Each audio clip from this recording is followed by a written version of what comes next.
Friends, hello friends, good morning. Welcome to our channel important topic.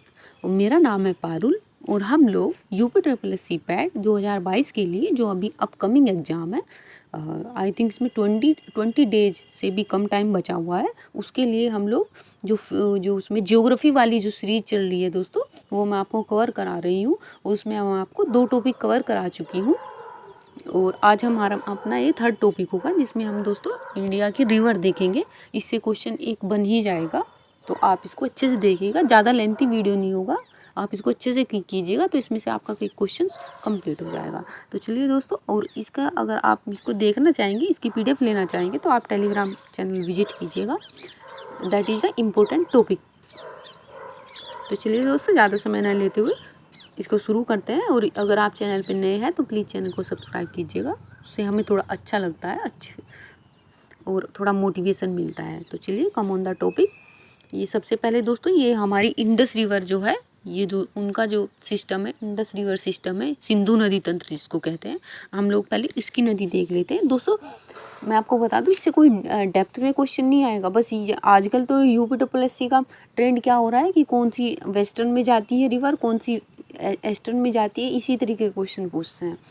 और कौन सी किसकी एक सहायक नदी है और कौन सी किसकी डिस्ट्रीब्यूटरी नदी है, बस ये इस तरीके का क्वेश्चन आता है।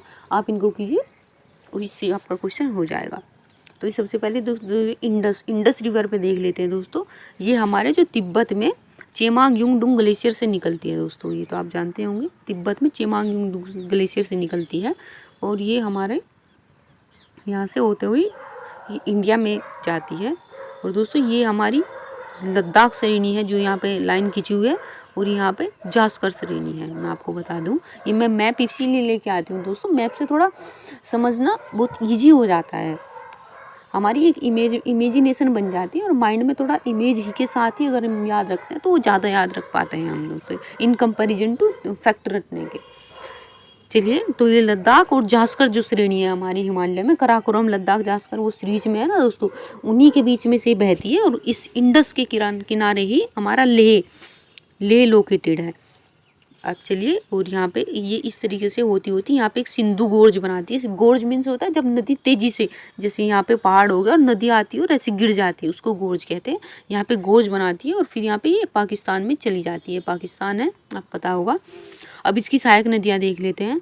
ये दोस्तों इसकी सहायक नदी है सबसे बड़ी झेलम नदी। ये झेलम नदी ये शेषनाग झील के पास से निकलती है और वूलर झील के होते हुए भी ये लोग बहती जाती है झेलम नदी। और दोस्तों, यही एक सिंगल नदी है ऐसी जो इंडस रिवर सिस्टम की, कि जो जम्मू कश्मीर से निकलती है, क्योंकि और कोई हिमाचल प्रदेश से निकल लेंगी तो या फिर कोई आउट ऑफ इंडिया से निकलेगी। इसीलिए झेलम नदी ऐसी है जो जम्मू कश्मीर से निकलती है और वहाँ पे बहती है। और ये झेलम नदी दोस्तों, मैं थोड़ा थोड़ा आपको इसके बारे में डिपिक्ट करते हुए जा रही हूँ ताकि आप थोड़ा एक ओवरव्यू बना सकें। ये झेलम नदी भारत और पाकिस्तान के बॉर्डर पे भी झेलम नदी ही बहती है, याद रखिएगा। तो नेक्स्ट आता है चेनाब नदी। चेनाब नदी हिमाचल प्रदेश से निकलती है दोस्तों, बरालाचा ला दर्रे के पास से। और चंद्र और भागा नदी ही मिलकर चेनाब नदी मिलाता है। आपने सुना होगा, 2 नदियाँ होती है, चंद्र और भागा, उनके मिलने से ही चेनाब नदी फॉर्म होती है। चंद्र और भागा, इनके मिलने से चेनाब नदी फॉर्म होती है। चलिए, ये चेनाब हो गई।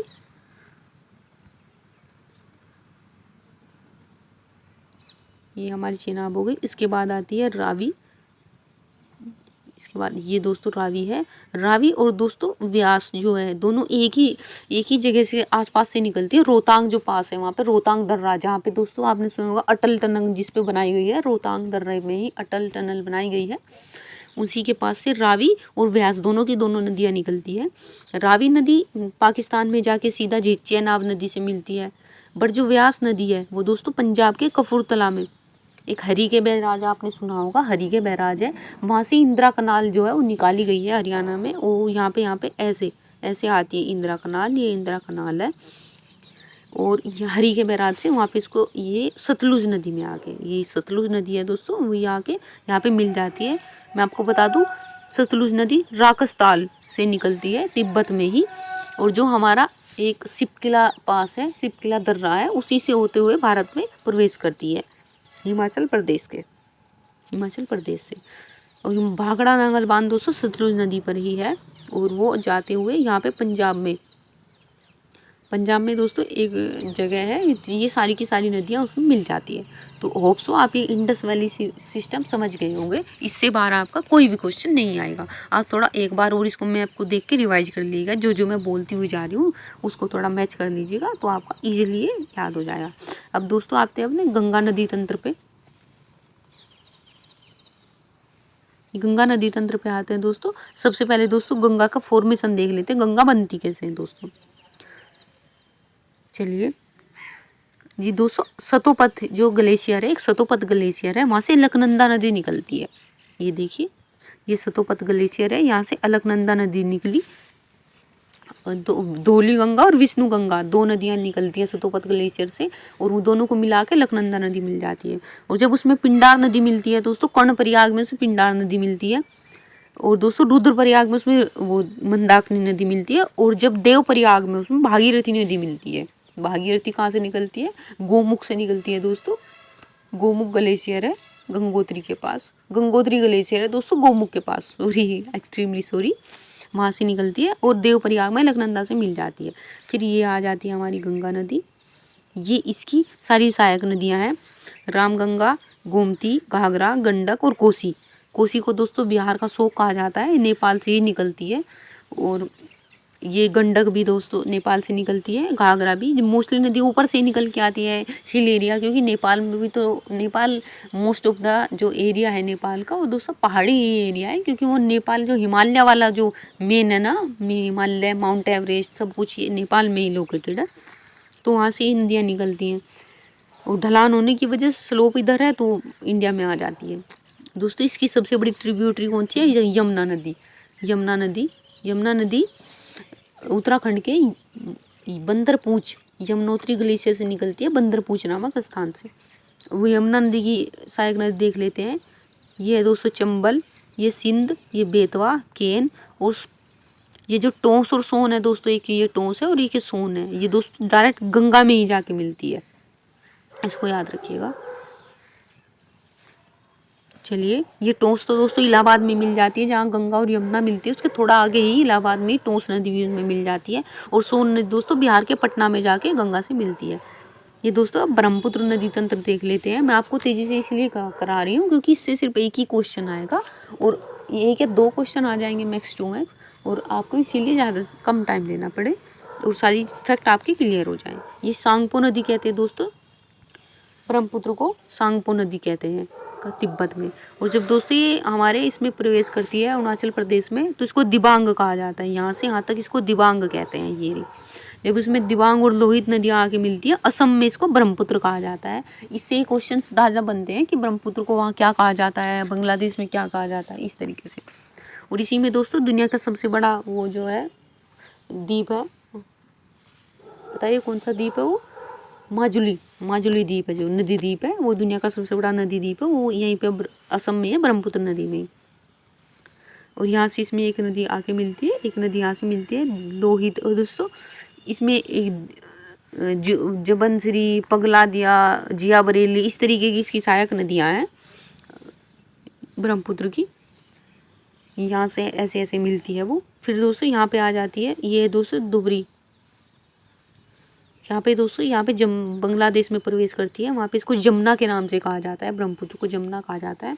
और दोस्तों जब बांग्लादेश में हमारी गंगा एंट्री करती है तो उसको किस नाम से जाना जाता है, पद्मा के नाम से। यहाँ पे आके दोनों मिल जाती हैं। और यहाँ से एक मेघना, ये दोस्तों ये जो है ये मेघना नदी है, जब इसमें मेघना नदी मिल जाती है तो उसको मेघना के नाम से जाना जाता है। और दोस्तों यहाँ पे सुंदरवन डेल्टा है, यहाँ पे बंगाल की खाड़ी में गिर जाती है, वो सुंदरवन डेल्टा बनाती है। दुनिया का सबसे बड़ा डेल्टा है दोस्तों सुंदरवन डेल्टा। अब दोस्तों ये देख लेते हैं हमारी साउथ वाली जो रिवर्स हैं, इनको एक बार कंप्लीट कर देते हैं। इनका तो जस्ट आप इसी तरीके से याद रखेंगे कि ये कहाँ पे गिरती है, ये बंगाल की खाड़ी में गिरती है या फिर अरेबियन सी में गिरती है, तो बस ये याद रखिएगा। ये दामोदर नदी दोस्तों, दामोदर नदी ये जो है मैं आपको एक बार वो बता दूँ, ये जो ऊपर से आई हुई है दोस्तों ये हुगली नदी है, जो गंगा से टूट के गंगा की डिस्ट्रीब्यूटरी है हुगली। मेन तो भागीरथी नाम से आगे चली जाती है गंगा, और यहाँ से इसकी एक डिस्ट्रीब्यूटरी अलग हो जाती है जिसको हुगली कहते हैं। और ये दामोदर नदी हुगली में आके मिलती है। दामोदर नदी दोस्तों छोटा नागपुर के पठार से निकलती है। जो छोटा नागपुर का पठार दक्कन प्लेटू, वो छोटा नागपुर का पठार आप जानते हैं ना, झारखंड में है, काफ़ी रिच है, रिसोर्सेज काफ़ी मिलते हैं, वहाँ से निकलती है और इससे हुगली में आके मिल जाती है। स्वर्ण रेखा नदी दोस्तों ये उड़ीसा में से ही निकलती है और उड़ीसा में इसको जैविक नदी के नाम से जाना जाता है, क्योंकि ये काफ़ी इंडस्ट्रियल एरिया से होकर निकलती है, तो बहुत ही गंदी नदी है। इसमें कोई भी जीव जंतु नहीं पाया जाता, क्योंकि गंदगी इतनी है तो सब मर जाते हैं। वैतरणी नदी ये भी उड़ीसा, ब्राह्मणी और महानदी ये सब उड़ीसा से ही होके गुजरती है। अब चलते हैं दोस्तों, ये सबसे मेन नदी आती है हमारी गोदावरी। गोदावरी महाराष्ट्र के नासिक से निकलती है और महाराष्ट्र से होते हुए आंध्र प्रदेश और उड़ीसा से होते हुए इसमें आके गिर जाती है गल्फ ऑफ बंगाल की खाड़ी, gulf of Bengal, bay of Bengal में गिर जाती है। और दोस्तों ये यहाँ से निकलती है कृष्णा नदी। कृष्णा नदी भी महाराष्ट्र के महाबलेश्वर से ही निकलती है, ये भी महाराष्ट्र में ही है, ये भी महाराष्ट्र में ही है, और दोनों यहाँ पे आके मिलती है। दोस्तों इसको रावा तट कहते हैं। ये दोस्तों पेट्रोलियम के लिए बहुत इम्पोर्टेंट है, यहाँ से बहुत पेट्रोलियम का वो किया जाता है। इसको रावा तट कहते हैं दोस्तों, यहाँ से पेट्रोलियम निकाला जाता है, जैसे मथुरा गड्डी कबोई में है, इस तरीके का एक तट है। इसके नीचे आती है पेन्नार और फिर आती है कावेरी नदी, जो साउथ की एकमात्र जो एवरग्रीन जो नदी है उसको कावेरी नदी है। वो दोस्तों मैं आपको वजह आप बताइए वो क्यों एवरग्रीन रहती है, जबकि वो और भी कोई भी साउथ की नदी है वो हमेशा सूख जाती है गर्मी के टाइम में, बट कावेरी एक सिंगल रिवर है जो एवरग्रीन रहती है, कभी नहीं सूखती। ये कावेरी नदी कर्नाटक में दोस्तों ब्रह्मगिरी पहाड़ियों से निकलती है। ये दोस्तों बस सिर्फ आप इतना याद रखेंगे ना तो आपका एक भी क्वेश्चन बाहर नहीं जाएगा। आप समझ भी रहे होंगे कि मैं आपको सभी चीज़ें कवर कराती हुई चल रही हूँ। और दोस्तों वैगई और एक ताम्रपर्णी नदी, ये सभी की सभी जितनी भी आई ये सब इधर गिरती हैं, बंगाल की खाड़ी में गिरती है दोस्तों। अब चलिए देख लेते हैं इधर जो अरेबियन सी में गिरती है, एक बार उनको बस हल्का सा नाम याद रख लेते हैं, इतने में हमारा काम हो जाएगा। ये लूनी नदी है दोस्तों, ये तो हमारी जो कच्छ का रन है ना दोस्तों उसी में गायब हो जाती है। क्वेश्चन पूछा भी गया है कि कौन सी ऐसी नदी है जो कभी भी समुद्र में नहीं गिरती है, तो वो लूनी नदी है, ये कच्छ के रन में ही गायब हो जाती है और राजस्थान से निकलती है। उसके बाद आता है दोस्तों हमारी साबरमती नदी। ये साबरमती जिसमें अहमदाबाद साबरमती के किनारे ही है। साबरमती आश्रम जो बनाया था ना गांधी जी ने, उसी के किनारे बनाया था। थर्ड पे आते हैं माही नदी। ये माही नदी दोस्तों इंपॉर्टेंट है, इसको याद रखना। जो कर्क रेखा है दोस्तों, कर्क रेखा देखो ये रही कर्क रेखा, यहाँ पे कर्क रेखा को 2 बार काटती है माही नदी। नेक्स्ट आते हैं हम, माही नदी हो गया हमारा नर्मदा नदी।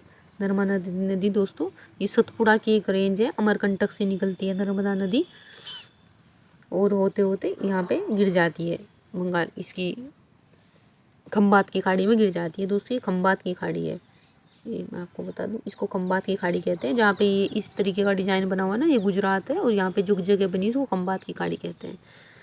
चलिए नेक्स्ट पे आती है, और ये सतपुड़ा जो ये नर्मदा नदी दोस्तों विंध्याचल और सतपुड़ा के बीच में बहती है। उसके नीचे बहती है तापी नदी, ये रही तापी। तापी के बताइए आप कौन सा शहर तापी के किनारे हैं? ये दोस्तों ये मांडवी नदी, ये गोवा में बहती है और जुवारी भी गोवा में बहती है। ये उस शरावती, गंगावेली, पेरियार, ये पेरियार केरल में है दोस्तों, आपने सुना भी होगा पेरियार नदी। और ये दोस्तों लास्ट में बहते हैं भरतपुजा नदी, ये भी केरल में बहती है। बस आप इनको इधर याद रखिएगा कि ये सब के सब अरेबियन सी में गिरती है, और ये इधर वाली मैं आपको बताया ये सब बे ऑफ बंगाल में गिरती है। तो इस तरीके से दोस्तों ये सारी नदी हमारी कंप्लीट हो गई है, इससे बाहर कुछ नहीं आएगा। मैंने आपको मैप का रेफरेंस देके बहुत अच्छे से एक्सप्लेन कर दिया है, होप सो आप समझ गए होंगे और अब आप कोई भी क्वेश्चन गलत नहीं करेंगे।